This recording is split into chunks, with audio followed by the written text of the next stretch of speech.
ఎక్కువ కలపట్టు.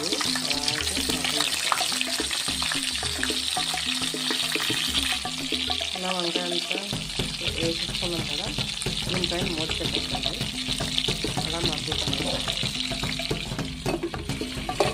ఎక్కువ అస్సలు కలపకూడదు, కలిపితే వంకాయ మొత్తం కట్ అయిపోతాయి. చూడండి, ఒకసారి దీన్ని బాగా కలుపుకుందాం, అట్లే తెచ్చుకుందాం. బాగా ఫ్రై అవుతుంది. నేను చూపిస్తున్న విధంగా చెప్పండి, ఎందుకంటే మొత్తం కలిపేస్తే ఇది అవుతాయి. ఒక్కొక్కటి చేసుకోండి. ఇంకా బాగా ఫ్రై అవ్వాలి.